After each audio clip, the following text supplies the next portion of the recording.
Dartmoor Prison, isolated from the outside world by walls of granite.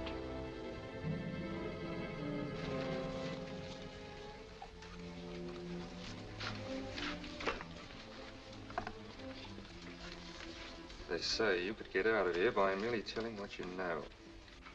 You may or may not be another Scotland Yard bloke. But I'll give you the same answer I gave the others. I still have 2 years, 8 months, and 6 days left in which to make musical boxes. That'll be sold at auction for the benefit of this delightful sanctuary. And I intend to serve them.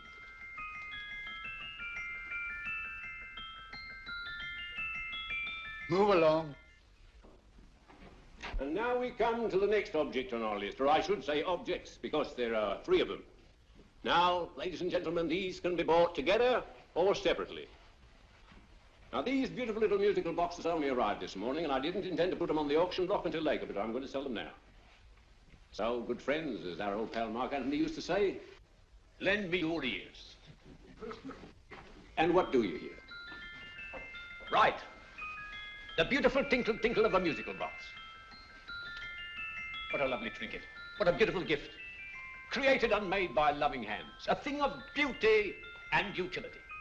I was going to start with £5. It's a bargain, £5. Do I see any hands? If there's a connoisseur in the house, will go £3 for it. £2. £1. 10 shillings. Thank you, sir. Ladies and gentlemen, 10 shillings is offered for a musical box you couldn't buy anywhere in London for less than £5. It was stealing to let it go for 10 shillings, like taking milk from a baby. All right, we started with 10 shillings. 10 shillings, 10 shillings is offered, 10 shillings is offered, 10 shillings is offered. And then what, give me £1? What, give me £1? Oh, won't someone give me £1? £1 is offered, £1 is offered, ladies and gentlemen, £1 offered is against you, sir. Will you go to £2? Will you go to £2, sir? £2, £2 is offered, £2 offered, going once, twice, third and the last call. So to the gentleman for £2. Sorry, my dear. Now, ladies and gentlemen, comes the opportunity to purchase an exact duplicate of the beautiful little musical box just bought by this gentleman for the ridiculous low price of £2. Oh, it's exactly the same. Exactly the same. Made with the same hands. You hear that? Isn't that lovely? That tinkle, tinkle, tinkle, tinkle. Sounds like Bow Bells to me, you know, little angels pulling on the ropes, eh? Who'll give me £2 for it? Who's starting with £2? Will anybody start with £2? Oh, come, ladies and gentlemen. You know, from your enthusiasm, we might all be in Scotland instead of London. Please buy it for me, Daddy. £2, certainly not. We all might be in Scotland. Besides, I don't like his manner. £1, 10 shillings. £1. £1 is ours. £1 is offered. £1 is offered, going £1. The advance, going once, going twice. The third and the last call. Sold to the lady for £1. Smart bidding, my dear. Thank you. We come to the third and last of these beautiful little musical boxes. Exactly the same. Tinkle, tinkle. Isn't that lovely? Ladies and gentlemen, I don't bring you here to gull you and swindle you. This is the exact replica of those 2 I just sold before.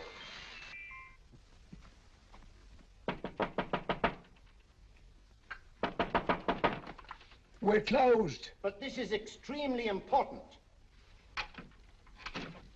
Come in, sir, come in. I'm sorry to disturb you, but I was unfortunately delayed from arriving in time to bid on certain articles which I was rather anxious to obtain. Oh, perhaps they weren't sold, sir. We are carrying several things over. What might the articles be, sir? 3 identical musical boxes, about so large. Oh, I'm sorry, sir, but they were sold. Pity you weren't here to bid on them. They didn't bring anything like the real value. I'm most anxious to obtain them. I wonder if your records would show who the purchasers were. Oh, we don't usually give out that information, sir.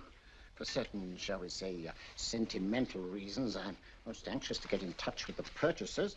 I'd be willing to pay, shall we say, £5. Well, for certain sentimental reasons, sir, we'd be very happy to oblige. Alfred, today's sales. The 3 musical boxes. Musical boxes, oh. Ah, here we are. The first purchase for £2 from Mr. Julian Emery, 52 Portman Square. Write this address down, Alfred. Yes, sir. Second didn't leave any name. Oh, how unfortunate. I think she's a dealer. You see, they don't like us to know where the things are going. On account of the profits. You say the second purchaser was a woman. Can you give me a description of her? Oh, she was a young woman, fairly tall, slender, had a light complexion and dark hair, and she was wearing A grey suit, don't you remember? That's right. She probably runs a gift shop. She paid £1. You say she comes here fairly frequently? No, I didn't say so. But she does, sir. Like as not, she'll come in on Thursday. We have sales on Mondays and Thursdays. Ah. And the third box? The third? Oh, Mr. William Kilgore, 143B Hampton Way. For 10 shillings. Quite a drop from £2. Mr. Kilgore was a Scotchman. Oh. Thank you. You've been most helpful. Oh, thank you, sir. And any time you're passing, drop in. We always have lovely things for sale. How kind, sir? Thank you. I'll be back Thursday.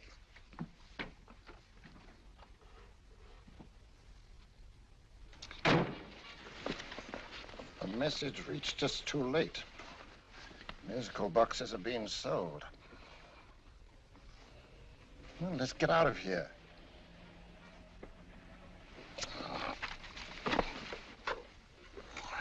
Someday you'll go too far. Reaching for a star, you fool. Yet a fool may touch a star, Colonel Cavanaugh, if he but reach high enough. But not possess it as you would. The musical boxes, they've been sold. What a pity for you, my dear Colonel. Is it my fault that the message reached us only an hour ago? Is it my fault that they were sold? You can't hold me responsible for that. Hope for your sake you're right.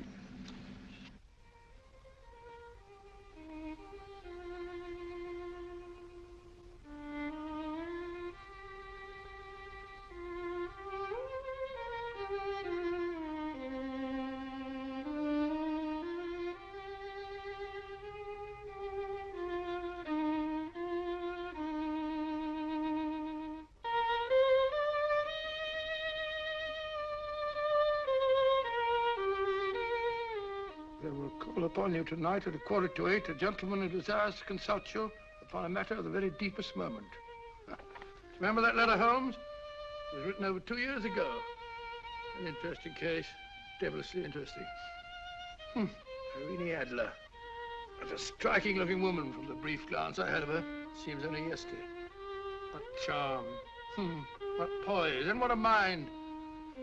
Sharp enough and brilliant enough to outwit the great Sherlock Holmes himself. I take it the new issue of the Strand magazine is out, containing another of your slightly lurid tales. Indeed. What do you call this one? I call it A Scandal in Bohemia. Not a bad title, eh? If you must record my exploits, I do wish you'd put less emphasis on the melodramatic and more on the intellectual issues involved. More on the What do you mean by that? Well, I do hope you've given the woman a soul. She had one, you know. By the woman, I suppose you mean Irene Adler. Yes. I shall always remember her as the woman.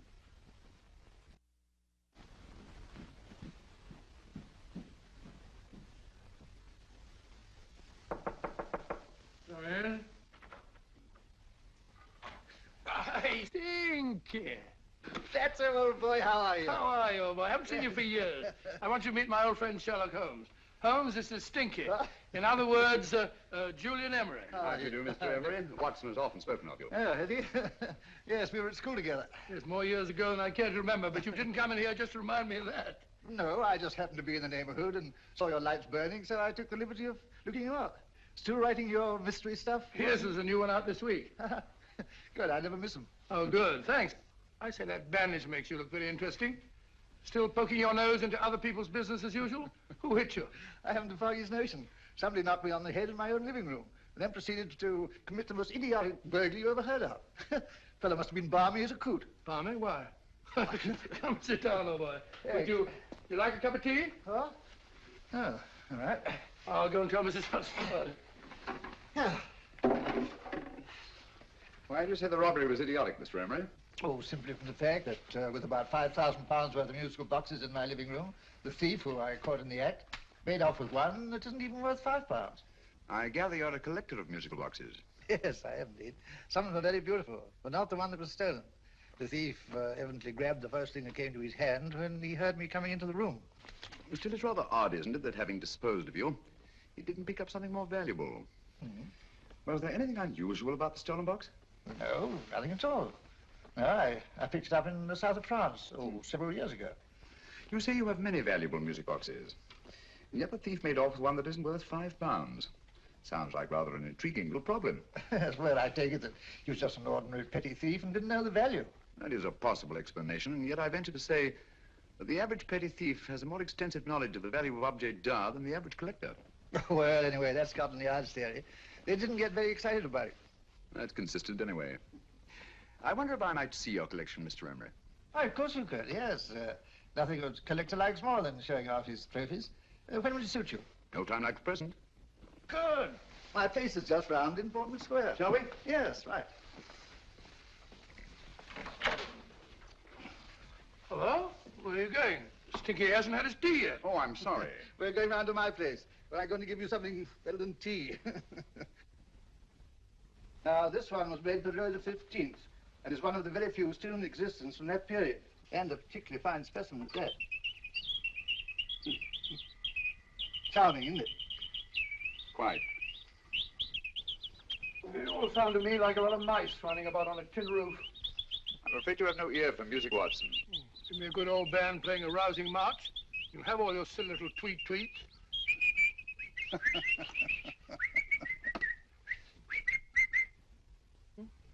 Another one. Is this me?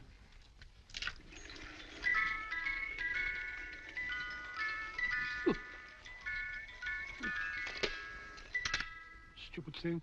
Singing rabbit. What would you say offhand is the value of a box like that, Mr. Emery? Well, it's hard to say offhand, but I think will bring about £500 or £600 today. It's the gem of my collection. A thief who steals an oddity like a musical box passes up one worth £500 for one of almost no value at all. Odd. Very odd. What was the stolen box like, Mr. Emery? Oh, just a plain wooden box about so big. As a matter of fact, I have one over here almost exactly like it. I picked this up yesterday at an auction room in Knightsbridge. Paid only £2 for it. Of course, I wouldn't in the ordinary way add one like this to my collection, but the tune intrigued me. I'd never heard it before.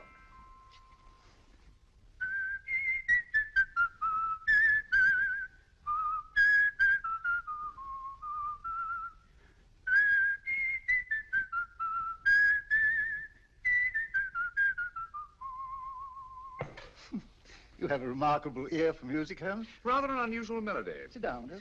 Thanks. You say you bought that box at an auction sale yesterday? Yes, the Gaylord auction rooms in Knightsbridge. Run by old, what's his name? Crabtree. That's the man. At what time was the robbery committed? Oh, about 3 o'clock this morning. You know, Mr. Emery, that box and the robbery might well be cause and effect, especially since you say that the stolen box outwardly resembles this one a great deal. And Scotland Yard were not particularly interested, eh? Oh, yes, but I wouldn't blame him for that, especially as I told him I was quite unable to describe the thief, except, of course, for the fact that it was definitely a man. All you remember is that you came in here and someone struck you on the head. Yes, the next thing I knew, my man was trying to revive me. It might be wise for you to put that box away somewhere, lock it up. Oh, I don't think that's necessary. Besides, everything's insured. Well, at least if any further attempts at robbery are made, I'd suggest that you call the police, rather than running into any personal danger. Oh, come, Holmes, aren't you being a bit of an alarmist? Possibly. Well, I must agree with old Stinky. Seems to me you are making rather a mountain out of a moleskin. Molehill is the word, old boy, and it's time you were in bed. Thanks so much for letting us see your place. All the best. It's been glad meeting you.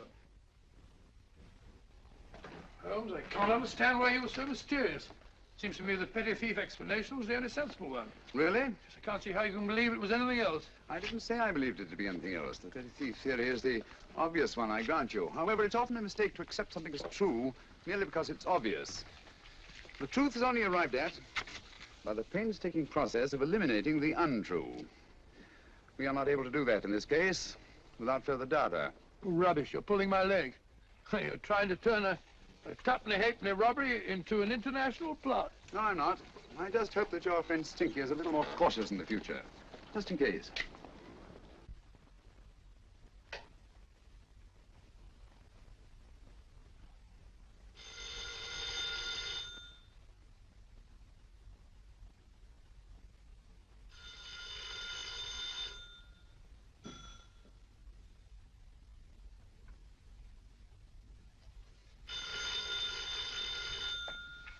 Hello?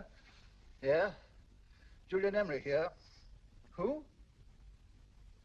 Why, of course I remember you, Mrs. Courtney. Yes, you're the one bright spot at that appallingly dull affair of Lady Sanford's. Huh? Of course it isn't too late to come round. Yes, I shall be delighted to give you a drink. I tell you what, come straight up and I'll leave the door unlatched. Right, well, 15 minutes? Good. I shall be counting each moment. No, I mean that, really.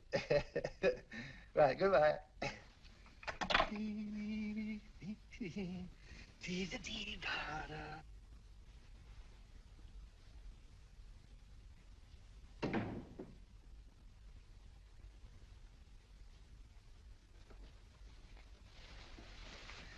Boo! Oh, you startled me. Did I? Yes. Must be the pixie in me. I know I shouldn't have called you so late, but I was at a party just around the corner, and I remembered your invitation to see your collection of musical boxes. My dear Mrs. Courtney, pleasure is all the greater for being so unexpected. My friends call me Hilda. Thanks. Mine call me Stinky. Stinky, how quaint. Oh, what a perfectly wonderful collection of musical boxes. You know, when you told me you had a collection, I had no idea it was so attractive. Yes. They appeal to the ear as well as to the eye. Oh, what a plain little one. Why, it looks just like a country cousin amid all this grandeur. No. You mustn't underestimate the country cousin. Only last night a burglar broke in here, and with all these to choose from, went off with one very much like it. Really? Yes, I don't mind the loss of the box so much, but I do resent this crack on the skull. But it makes you look so interesting. Oh, do you think so? Uh-huh. It's funny, that's what old Fatso said. Fatso? I mean, Dr. Watson. He was here this evening with a friend, Mr. Holmes. He's interested in my collection, too. Sherlock Holmes? Yes. Do you know him? I've heard of him. Yes, he seems to think I'm in some sort of danger. What a haunting tune. It takes me right back to my childhood. Really? You know, it's odd that you should be interested in that particular musical box. Odd? Why? Because Mr. Holmes is also interested in it. He may have been more interested in the tune than in the box. My dear, yes, that's right. I remember now. He whistled it note for note, having heard it only once. Really? He must be a remarkable man. Bit of an alarmist, if you ask me. Don't you believe in warnings? Of course not. Who would want a box like that? I would. You're not serious. Oh, but I am. Well, you put me in a very awkward position. I'm a collector, you know. And the collector buys but never sells. But if the price were high enough... The price has nothing to do with it. It's the principle of the thing. Yes, well, we haven't had our drink. No, thanks. I must be getting along. Must you really? I'm afraid so. You're not walking out on me, are you? My reputation, Stinky. I say, you know, you are an attractive woman. Thanks.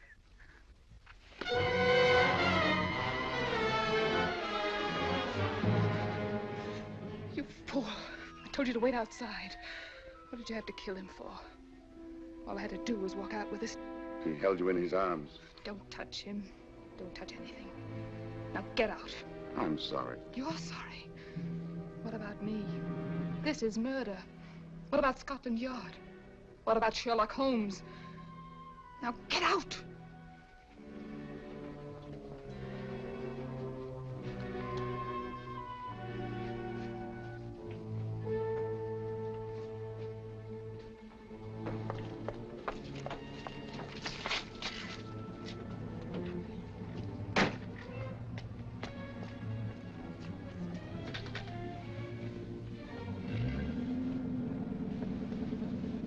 Did you get it?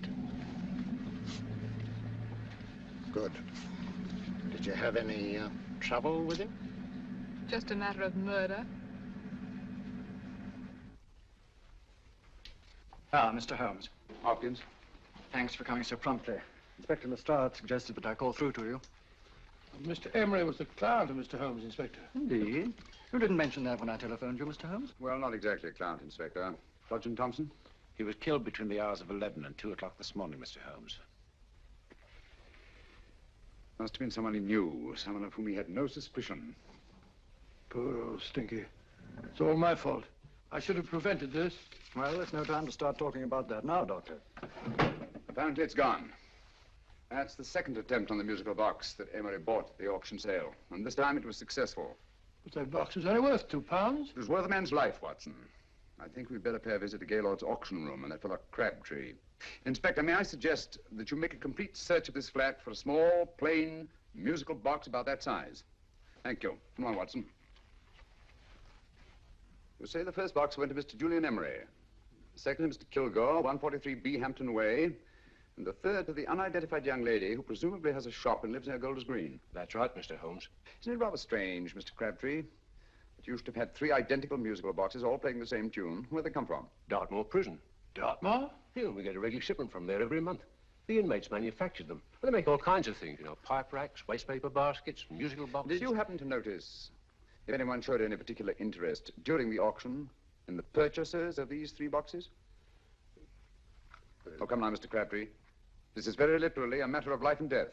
Well, since you put it that way, Mr. Holmes, there was a gentleman came in here about an hour after closing time, and he was in an awful state, he was. He gave me £5 to tell him where the boxes had gone to. He said they had a sentimental value for him, sir. Expensive sentiment. Can you describe him? He was tall, distinguished looking, and he had grey hair and a moustache. He was quite a gentleman, sir. What was his reaction when you were unable to supply him with the address of the young lady who owned the shop? I told him the young lady usually come back on Thursday. He said he'd come back on Thursday. Now, that's tomorrow. Thank you, Mr. Crabtree. You've been very helpful. Thank you. Come on, Watson. Where are we going now, Holmes? To the home of Mr. Kilgore, the man who bought the 3rd box.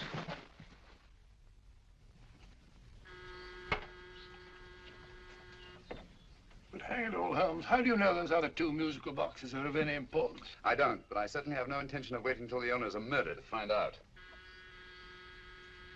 No one at home. I hope that's the explanation. I'll have a look through this window.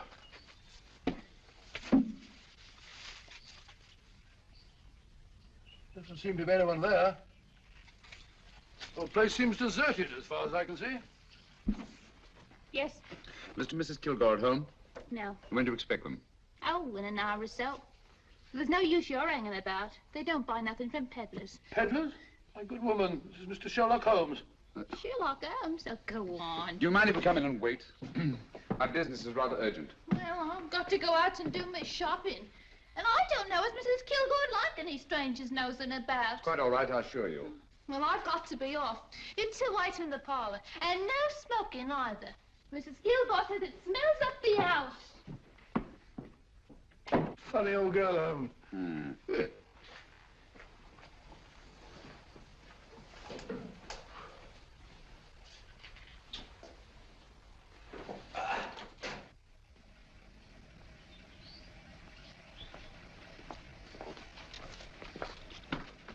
Park Lane.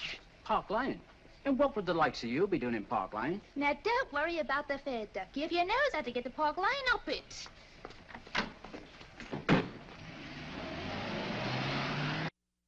You know, Holmes, I've been thinking.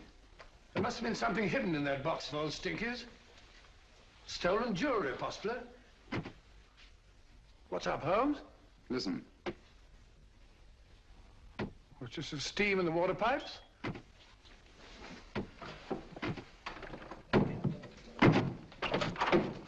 Watson!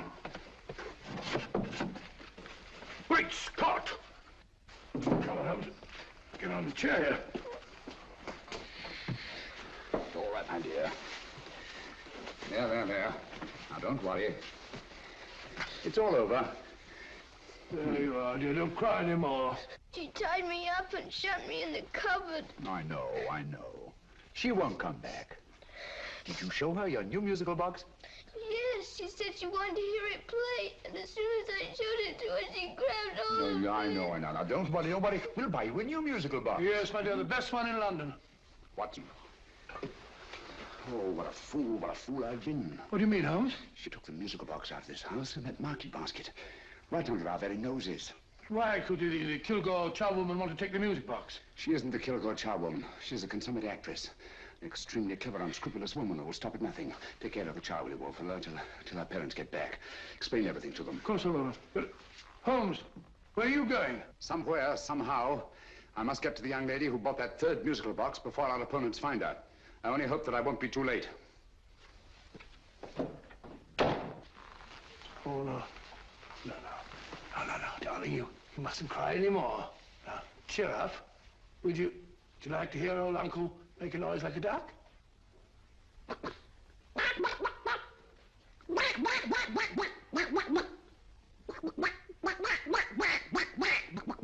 Oh, sorry?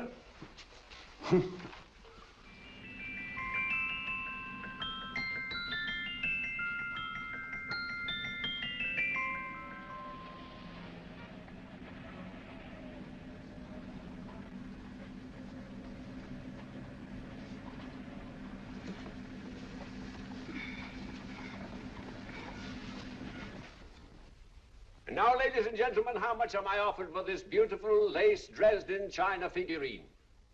A lady of the French court. Now, this is the genuine article.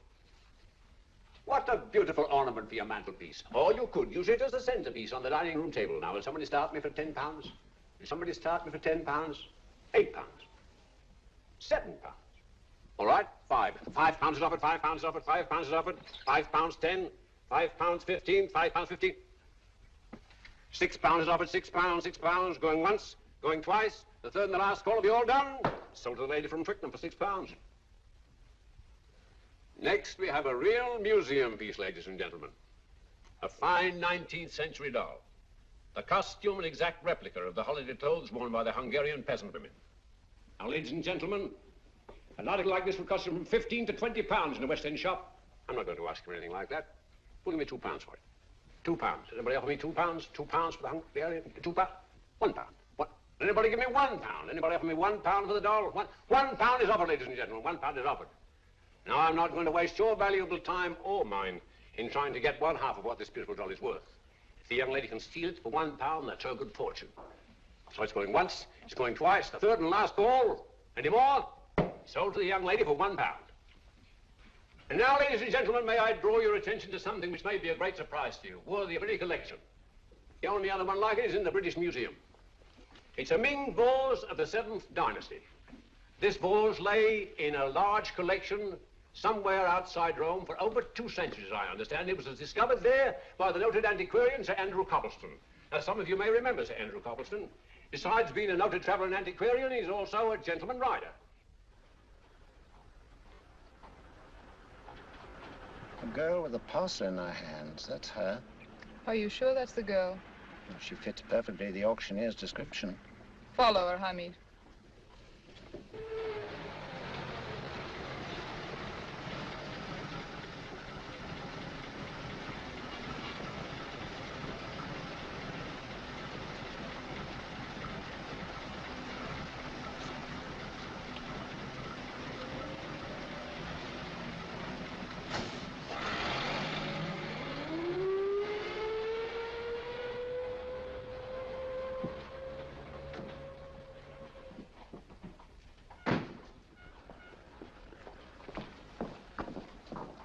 It's lovely, dear. And only £1.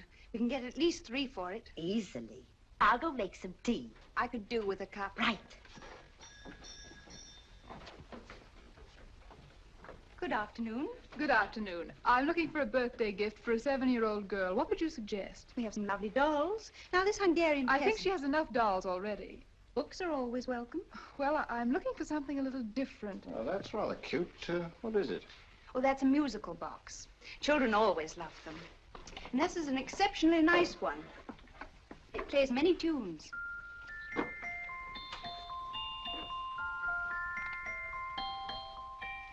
Have you any others? Yes. If you'll just step this way. I have only 2 left.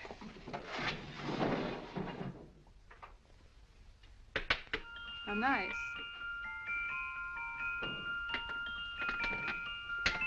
Are you sure this is all you have? I'm sorry. They're rather hard to find, you know. That's our entire allotment. I did have one other, but I sold it earlier this afternoon. But it was only a plain wooden one. It wouldn't have been a very nice gift for a child. Really? Do you happen to know who the purchaser was? Why, yes. He left his card, just in case anyone should inquire for him.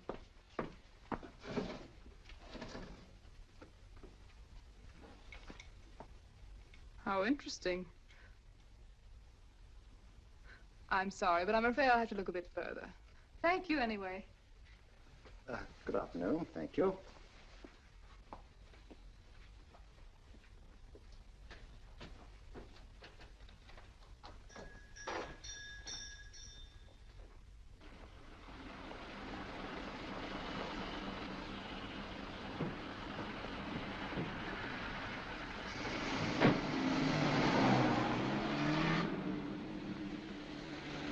Heavy! All of that cab. Here now, what? Scotland Yard. Hop in.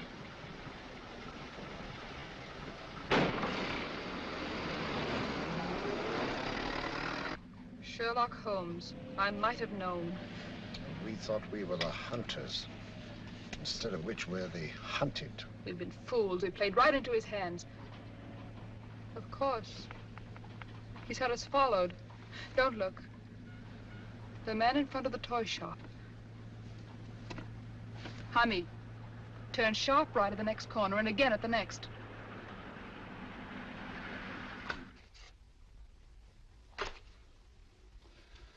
No photograph of her, Commissioner, as I expected. She's not a known criminal. But how do you expect to know if you do find her? After all, she was disguised as a charwoman. Don't worry, old fellow. If I ever see her again, I'll recognize her. Well, it won't be long till we know who they are and from where they operate. Who's covering them?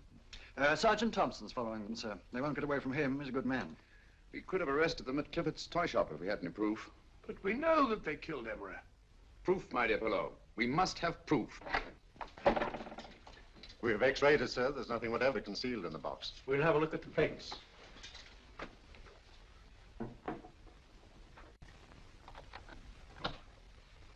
There must be some clue. And it's probably so obvious that we've all overlooked it. Seems to me we're up against a bunch of lunatics. Not lunatics, my dear fellow. Extremely astute, cold-blooded murderers. Well, what can these little musical boxes have in them that's so important? Don't forget, they were made in Dartmoor prison. You can smuggle stuff into prison, but not out. You want us to break the box apart, sir, to see if there's anything the x-ray hasn't caught? No, not yet. Do you mind if I take it? Certainly. Thanks.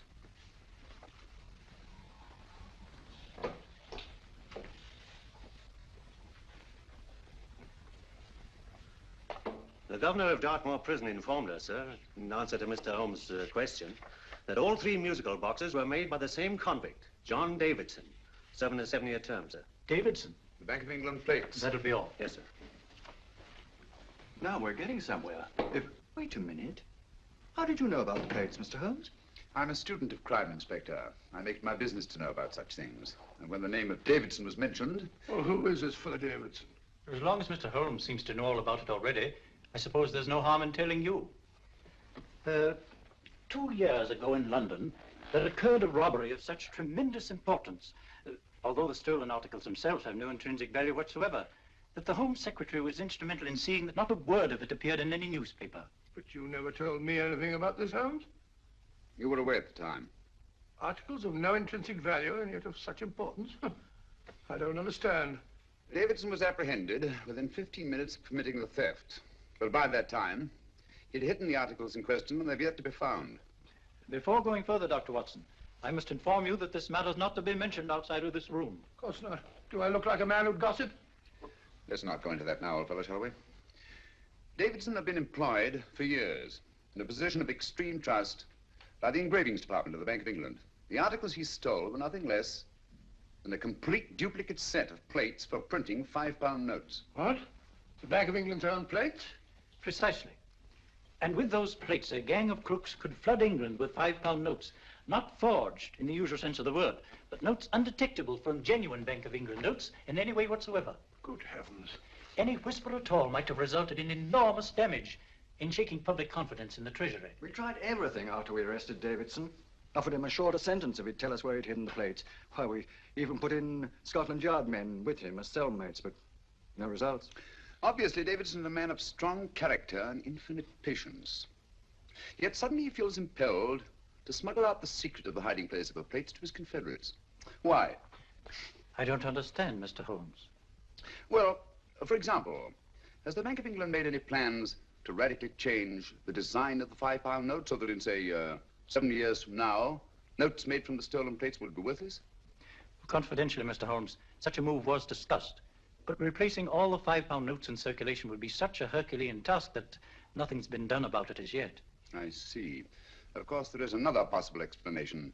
Davidson didn't have much time to find a hiding place before he was captured. He may be afraid that the plates will be accidentally discovered before he's released. Hence his anxiety to communicate their whereabouts to his confederates as soon as possible. I believe you've hit it, Mr. Holmes. I'm sure that the message is contained in this musical box. Or rather, in all three musical boxes, since possession of all three seems to be essential. Our opponents have 2/3 of the puzzle, we have 1/3. Well, what are you going to do, Holmes? Try to deduce the message from the 1/3 that we have.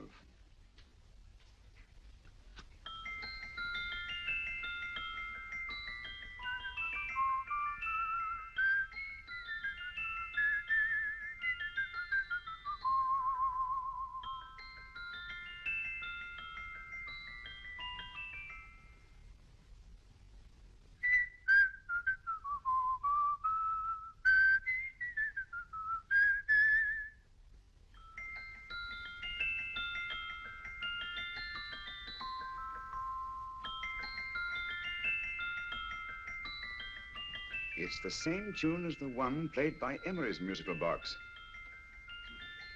And yet it's different. Sounds the same to me. The tune. Somehow the tune is the key to the mystery. It must be the tune. Otherwise, why use 3 musical boxes to convey the message? Why not collar boxes or shoe boxes? Yes? It's for you, Inspector. Oh, thank you, sir. Inspector Hopkins speaking. What? Where? Golders Green Station reports they've just found Sergeant Thompson's body.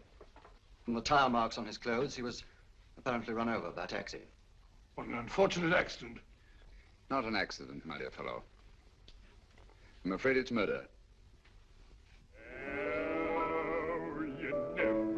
Just who you're going to meet when you're walking down a busy London street. Mrs. Hawkins, Mrs. Brown, any subject of the crowd. Oh, you never know just who you're going to meet. So you better hold your topper in your hand, just in case you meet a lady on the Strand. Girls will think you're kind of sweet, and your day will be complete. Oh, you never know just who you're going to meet. Now, a gentleman is judged by his appearance. Yes, a gentleman is judged by how he talks. Now, he's much better off when he's acting like a toff, especially if he's taking him a walk. What on earth is this outlandish place? A rendezvous for actors. Actors? Buskers, old boy. You've seen them 1,000 times. Actors who entertain the queues, waiting outside theaters. You never know just who you're going to meet when you're walking down a busy London street. So you better wear your best, how it pays to look your best, 'cause you never know just who you're going to meet. So you better keep your manners right in view, just in case a lady gives a how-do-you. Keep your trousers in a pleat, shine your shoes and keep them neat, 'cause you never know just who you're going to meet. Blimey. Mr. Holmes. How are you, Joe? Never met him. And yourself? Fine, thank you. I want you to meet a friend of mine, Dr. Watson, Joe's sister. Oh, well, any friend of Mr. Holmes is a friend of mine. Hi, Joe. He did me a good turn once that I'll never forget. Yes, I cleared Joe of a most unpleasant charge. Murder, no less. Oh, really? By proving to the satisfaction of the police that he was busy at the time blowing open someone's safe. That's right, Governor. Good gracious me. Joe, now you can help me. Come on, buzz off, buzz off. Come on, up it, up it. Can't a gentleman have some peace and quiet around here? And you too. There you are, Mr. Holmes. Now we can have some peace and quiet around here. Thank you, Joe. There's £5 in this for you. Well, I wouldn't want to take it on myself, sir, but I'd get somebody to do it for you for half of that. You don't know what the job is yet. For £5? Murder, ain't it? What? No, Joe, not murder, just music. I want you to identify a song for me. Oh, there ain't a song that's been written that I don't know. That's why I came to you. Of course, the violin is more my instrument, but, oh, well, here we go. Now, listen to this, Joe.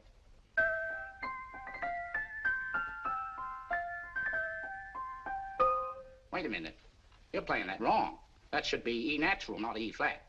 You know the song? Oh, yes. It's an old Australian song called, The Swag Man. But you're playing it all wrong. That's what I hoped you'd say. Now, listen again, Joe.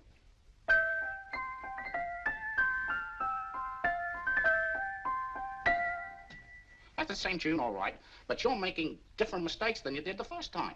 No, not mistakes, Joe. Call them variations. Here, play the song for me, will you, the way it's written.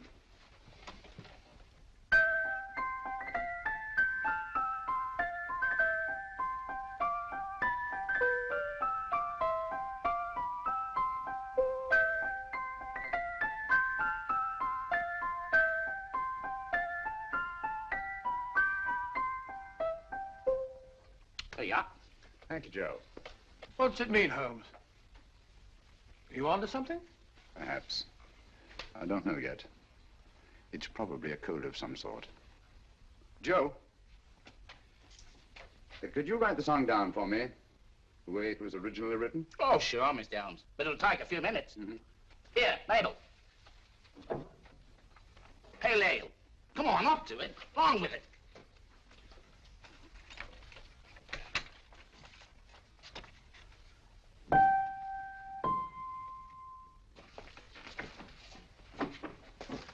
Well, obviously it isn't the lyrics.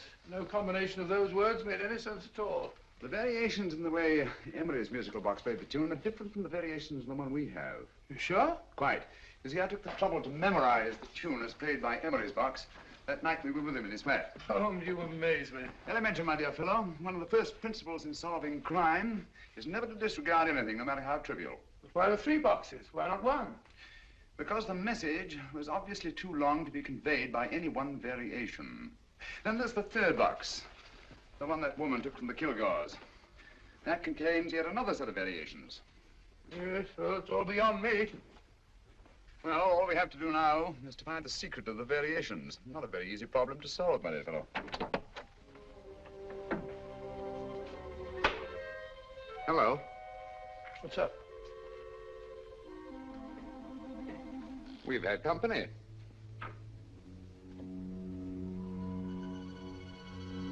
I say, this is outrageous. Ask Mrs. Hudson to come in here, will you? Right.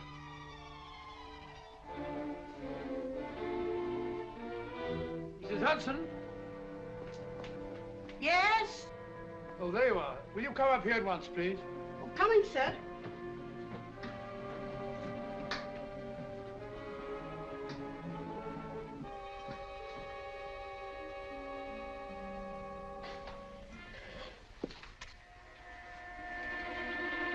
Mercy me, Mr. Holmes. What has happened? Who called while we were out, Mrs. Hudson? Just a young lady. The one who said you wanted her to wait for you. And a nice-looking old gentleman with Our her. friends again, Watson. Friends? What did the young lady look like? Oh, I couldn't see her face. She had a heavy black veil on. But she had such a nice way with her. Oh, I'm sorry, Mr. Holmes, if I've done anything wrong. But you did say I should always let clients come in and wait for you. Don't worry, Mrs. Hudson, don't worry. You had no way of knowing. It's quite all right, quite all right. Now, don't worry, Mrs. Hudson. Don't worry. Where on earth's the musical box? They didn't get it. Didn't get it? Where is it? It's in your hand. Huh? That biscuit jar. Take the biscuits off the top.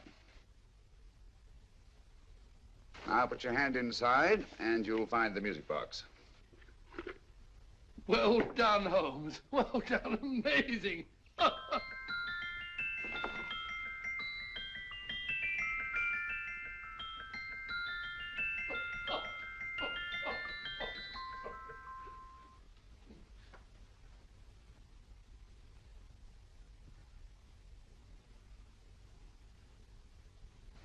Phew, nice fresh smell. Like a pub after closing time.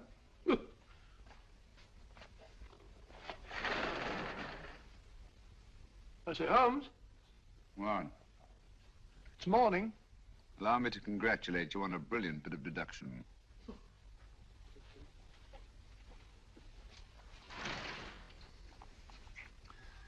It's not a transposition, not a polygraph transposition, not a trigraph, nor any known form of decoding. How about the Morse code? Have you tried that? Yes, at about 3 o'clock this morning. I'm sorry, old man. I was only trying to help.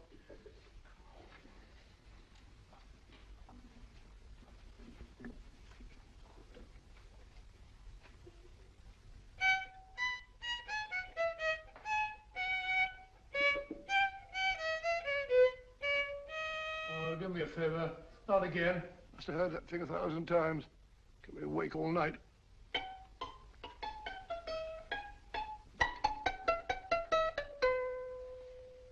Not a very distinguished composition, I grant you. You know perfectly well I don't know one tune from the other. When I was a kid, my people tried to have me taught the piano. I've always felt sorry for that old teacher of mine. The poor old girl finally reached the point of numbering the keys for me. 1, 2, 3, 4. Even then, I never progressed beyond... Numbering the keys, Watson. The 19th key of the keyboard is the 19th letter of the alphabet. S. Here. Write it down when I give it to you, old fellow, will you? The first altered note. Write S first.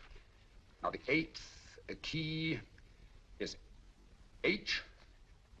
The 5th key, E. The 12th key, L. The 6th key, F. S-H-E-L-F. Shelf. Your piano lessons were not in vain, old fellow. You've solved it. Thank you. Thanks, old bean. Hold it. We now have 2/3 of a message. Behind books, third shelf, secretary, Dr. S. Presumably, these are the first and second portions of the message. And this gang has the first and third parts of it. Precisely. Then it's a stalemate? Yes, Commissioner, but we can't leave it like that. There's no doubt in my mind that they will try to secure our third of the message that's missing. Well, I assume you've taken every precaution to guard the Clifford music. Oh, yes, it's carefully hidden at Baker Street with Dr. Watson on guard. However, I'm reasonably certain that, difficult as it may be, we can find the plates even without the missing part of the message. Behind books, third shelf, secretary, Dr. S.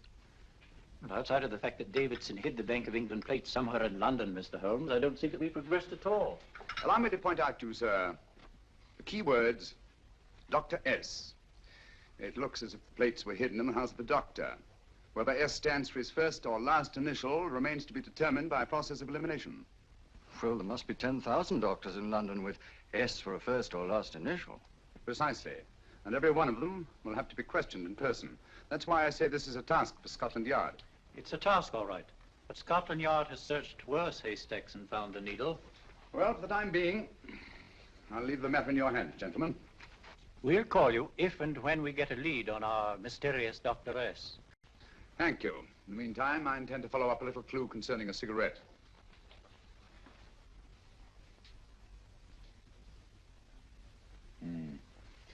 You're certain of the identification of the tobacco?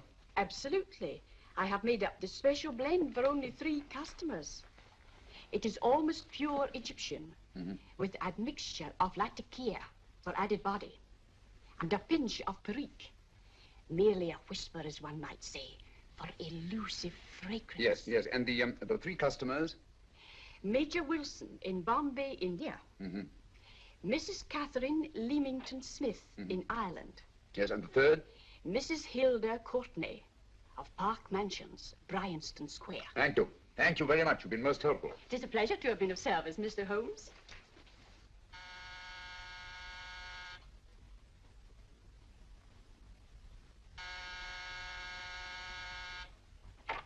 Yes? Mrs. Courtney? Yes. My name is Sherlock Holmes. Oh, do come in. Thank you. I've heard of you, of course, Mr. Holmes. I believe we have a mutual friend in Sir Edward Brookdale. He's spoken to me of you quite often. Indeed. And to what good fortune am I indebted for this visit? I think you know Mrs. Courtney. Well, I did get a summons for speeding last week. But outside of that, I don't think I'm of any interest to the police. Oh, come now, Mrs. Courtney. You seem to forget that you and I have met before. I'm sorry. I'm sure I would have remembered meeting the great Sherlock Holmes. Please sit down. Thank you. You say we met before. Yes.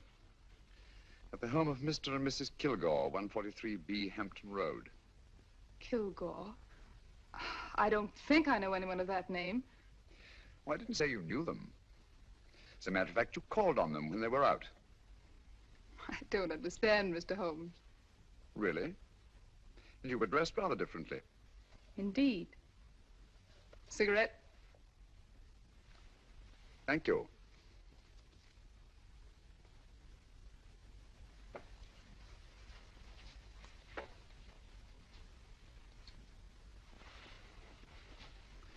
Thank you. You know, Mrs. Courtney, people generally forget, in assuming a disguise, that the shape of the ear is an almost infallible means of recognition and identification to the trained eye. Evidently, you've mistaken me for someone else. Oh, no, not at all. Though naturally, I expected your denial. But when you paid your visit to my rooms at Baker Street, you carelessly left behind another identification. They're, identical, aren't they? Yes, I must admit they are. You see, Mr. Holmes, to catch one as clever as you, I had to use a very special lure. I knew you'd be unable to resist the bait of my cigarette, having read with great interest your monograph on the ashes of 140 different varieties of tobacco. I should advise you not to move, Mr. Holmes. I must congratulate you on your ingenuity, Mrs. Courtney. It was indeed a brilliantly designed trap. Thank you, Mr. Holmes. Praise from a master is indeed gratifying. I shall always cherish the memory of your flattering words. Memory? Precisely. I'm afraid these gentlemen have a most regrettable task to perform. Unless, of course, you care to turn over the missing musical box with your pledge to take no action against us in the future. I'm afraid that will be impossible. I thought that would be your answer. Hamid! Careful! Careful. There's no need to be unnecessarily rough with our distinguished guest. You realize, Mr. Holmes, that your demise will not take place here. The corpus delicti, you know. Well, naturally. Shall we go? It's so fearfully awkward having a dead body lying about. Don't you agree, Mr. Holmes? Another dead body shouldn't weigh too heavily on your conscience, Mrs. Courtney.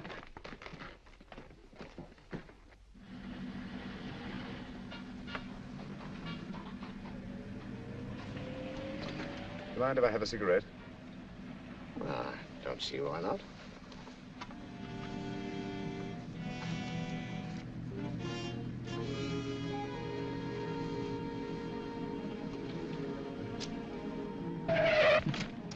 Be careful, Hamid.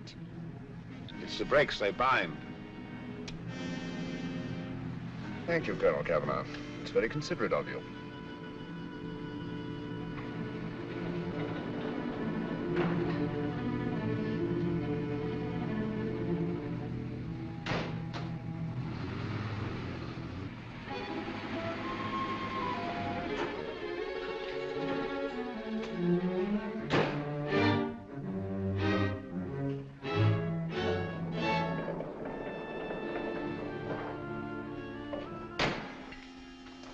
You'll be happy to know, Mr. Holmes, that your death will be a painless one.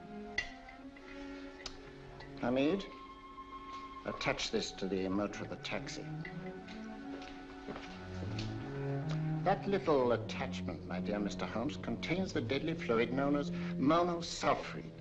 The Germans use it with gratifying results in removing their undesirables. Start the motor.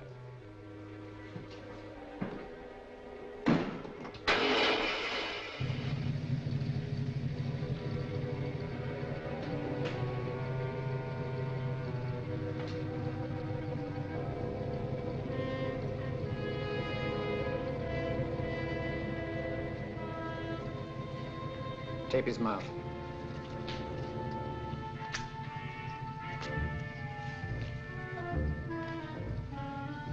Now, Up with him, Hamid.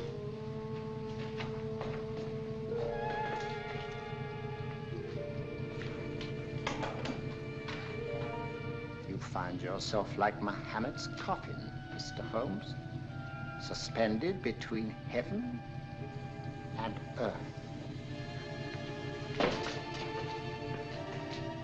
Plenty of fuel in the tank? Good. It would be too bad to have anything go wrong through so simple an oversight.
Good afternoon. Mr. Sherlock Holmes? No, I'm Dr. Watson. Oh, of course, Dr. Watson.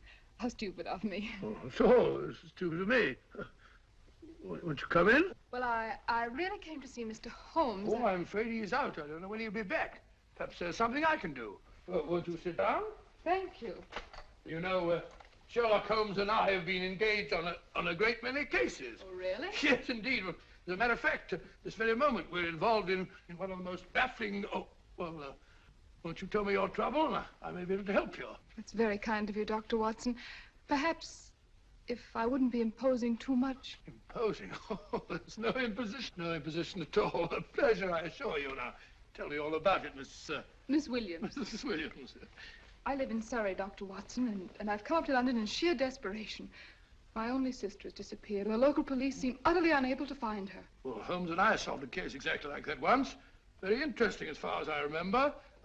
I call it the adventure of the solitary cyclist. Oh, sorry. Now I come to think of it, it wasn't so very similar. Entirely different. I didn't think what I was saying. Where were we? She's only 17, Dr. Watson, and until she disappeared last Thursday, she seemed to be in the best of spirits. Possibly a romantic entanglement? Oh, no, nothing of the sort. She left no note, didn't even pack a bag, no explanation. She just started to walk to the village from our house in broad daylight and simply vanished from the face of the earth. Oh, there. Might I have a glass of water? Glass of water. I have one minute.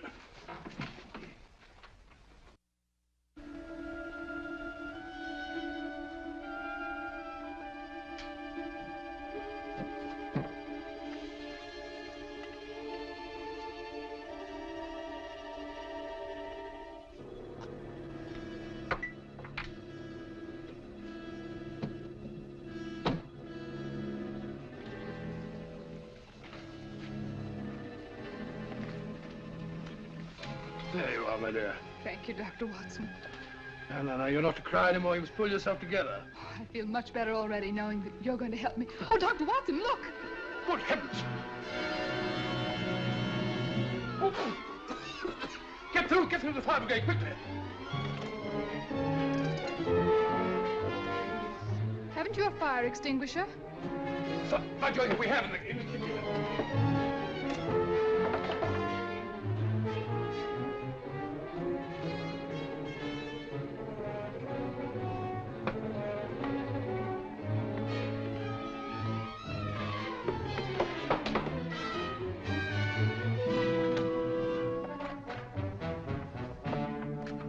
Don't you worry, Miss Williams. We'll have this thing out in no time.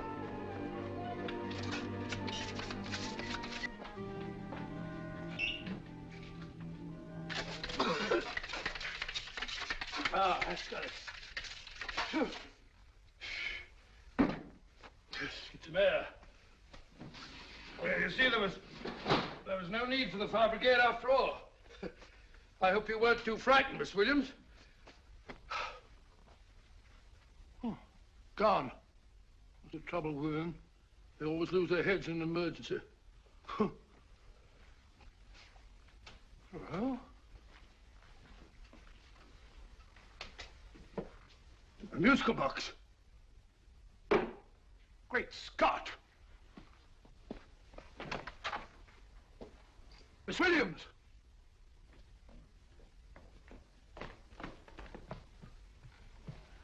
Well? Good. And Holmes? By now, Mr. Holmes has no doubt exchanged his violin for a harp. Always assuming that heaven is his destination. And now that we have the missing musical box.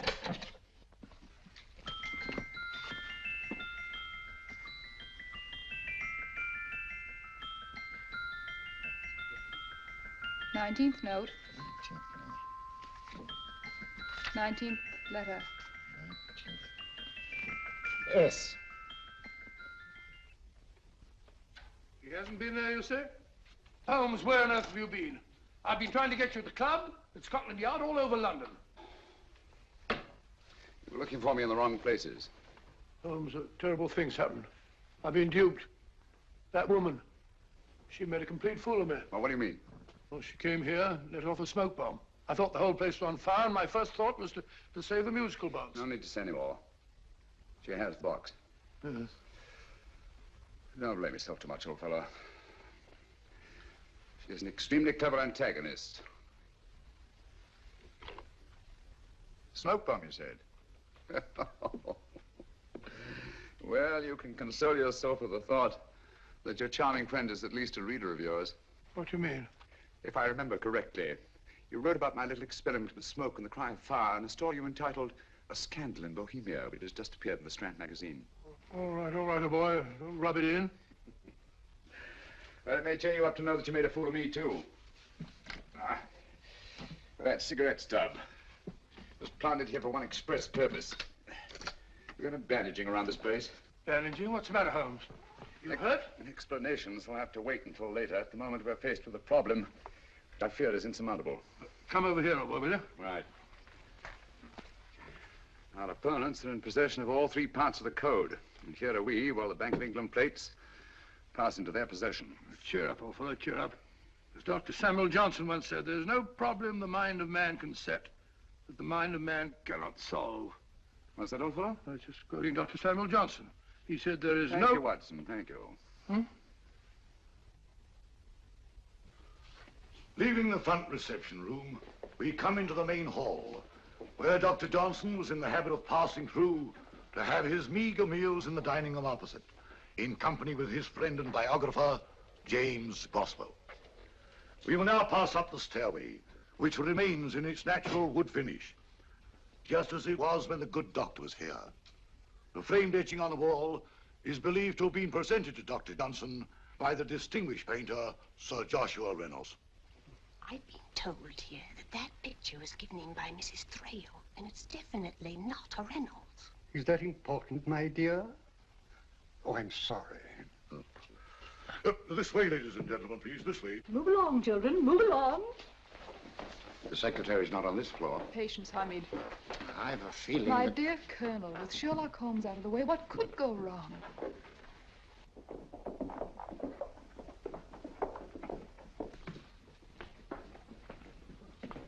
And here we have the Garrett Library, in which Dr. Johnson wrote his famous dictionary, and in which you will see also many of the great man's books and other items of interest.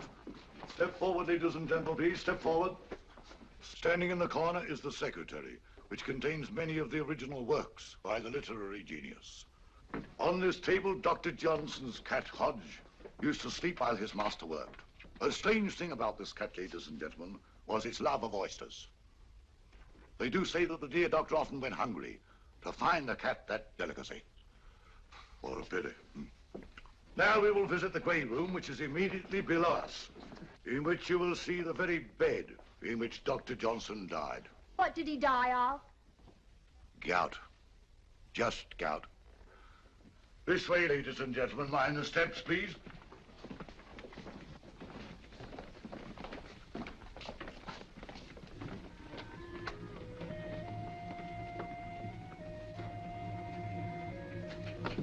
Your keys.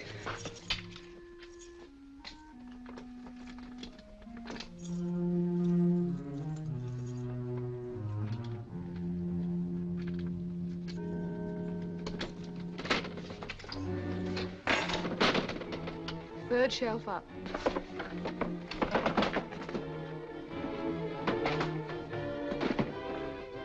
The knife.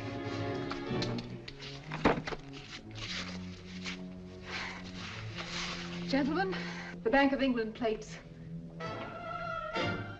Well, Mrs. Courtney, so we meet again. No, I shouldn't do that if I were you, Colonel Cavanaugh. I must congratulate you, Mr. Holmes. You're far more clever than I thought. Thank you, Mrs. Courtney. Praise from you is indeed gratifying. I shall always cherish the memory of your flattering words. Memory? Oh, thank you.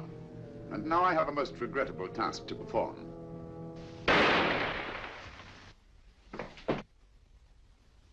Holmes! Coming, Holmes! Holmes, you all right? Perfectly, thank you, old fellow, but I think this gentleman on the floor requires some medical attention. We will see that he looks his best, you know, when he's hanged. Take them in charge.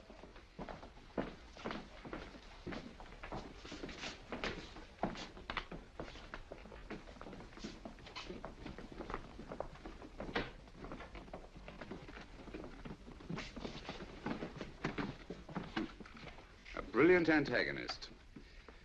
It's a pity her talents were so misdirected. Will you see that these plates are returned to the Bank of England, Inspector? I still don't understand how you solved it, Mr. Holmes. It's entirely due to Dr. Watson. He gave me the clue when he mentioned Dr. Samuel Johnson. Well, congratulations, Doctor. Oh, thank you, Inspector. I don't think I'd have done it entirely without Mr. Holmes's help, you know.